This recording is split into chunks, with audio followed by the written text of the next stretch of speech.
I would say the easiest way to define life is just energy. And energy is what we use to do anything. You could use energy to sit down, literally just to sit. That's potential energy, staying still. You could use energy to look at something. You could use energy to think about something. You could use energy to watch something. I said look already. Basically, any action you take is proof that you have life. Right now, what you're doing with your energy and therefore life is watching this YouTube video. As you grow up from a child to an adult, your energy kind of goes up in the sense that you can perform more actions, much more complex actions. When you're a child, all you can do is just fart and make noise, make so much noise. But as you grow up, you're able to kind of take care of yourself, you're able to take care of other people, you're able to think much more deeper than you could when you were still a child. Basically, as we grow up, we're able to do a lot more stuff with our lives because we're able to like think a lot more, we're able to move a lot more. We even get like new joints, if I remember correctly. Basically, we're able to do more when we grow up from being children because our minds are a lot more complex. Even our bones, I'm pretty sure we get like new bones, not new bones, but like new joints or whatever. This is just, I'm just going off track so painfully right now. Yeah, at a certain age that starts to go down as well. Your energy actually starts to decline because you're getting too old, you're getting kind of slow. But you can kind of preserve it though. You can preserve almost anything. The more you use it, the more you have it, and the more you don't, the more you lose it. Like there's 70-year-olds that could do backflips now, and there's 27-year-olds that can't look up without fracturing their spines because they're so used to looking down at the weather app instead of making eye contact with someone they would literally never see again. Now you see that endpoint that we eventually get to where you can't really do much. You can barely move. You're basically dead or just actually dead. That's what makes all this stuff that we can do while we're active really important. Right, so we already established that anything we do is us putting our energy towards it, and that means that's what we're using our lives to do. Now we need to understand that there's two different ways that you could use your life. You could either spend it or waste it. Spending is when you get something in return. You do something meaningful, which means something that has a purpose, and therefore you exchange it for something else. Meaning even though you lose that energy, it kind of comes back to you in a different way. That's why you feel fulfilled. But then if you waste it, it means you're doing something meaningless. You know, just like you're not really, meaning you're just bored. You know, you just did it because you were bored. You just had time, so you decided to, you know, just binge something. That's like a meaningless action, so it doesn't come back to you.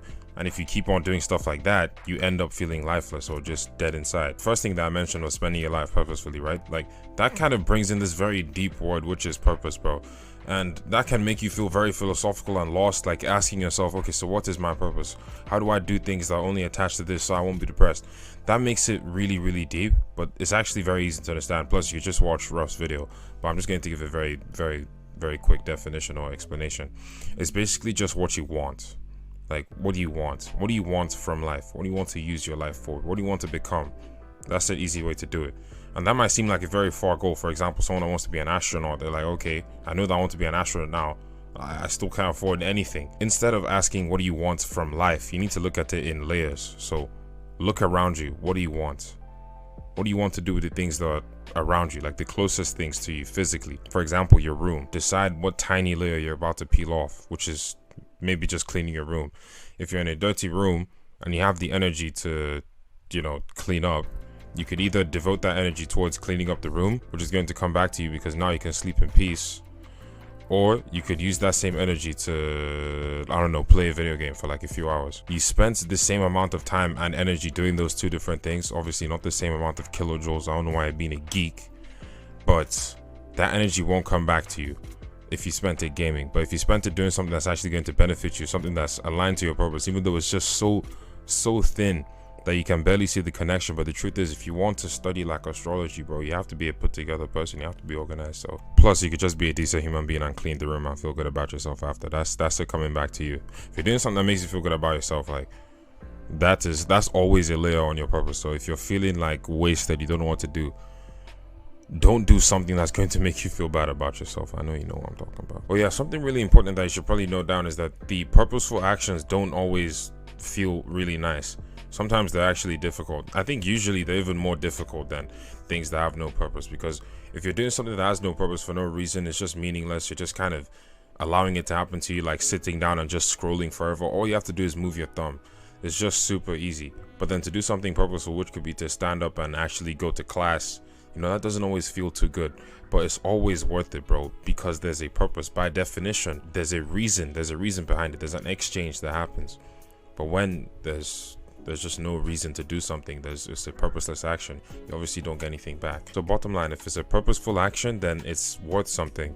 And if it's not, then it's just a waste of your time, your life, your energy, everything. It's just a waste. It's just going out to someone else or some other corporation. This stuff is actually really easy to kind of show in a graph. So I'm going to show you some examples of you know, how your life could be. Hopefully it's not the second one. I had to draw this before recording the video because I'm just not man enough to draw a circle on camera. But yeah, ideally this is what my life would look like. So God, because yes, and school, because obviously this is going to have a return on investment, considering the fact that I'm going to use what I'm learning at this degree for my like career aspirations and everything. Beast, because I sell these, literally you get money back, plus it's also art, you know, there's fulfillment in that. The gym, because yeah, I mean, yeah. Wanfi, because yeah, return on investment is heavy on this, and it's a massive project with loads of potential. And YouTube, which is what I'm doing right now, because this is what I want to do, like a lot. This is what I want to do really badly. Yeah, hopefully you guys can relate to this second one. If this is what your life looks like, well, yeah, the things that you spend your energy on aren't really coming back to you in any way.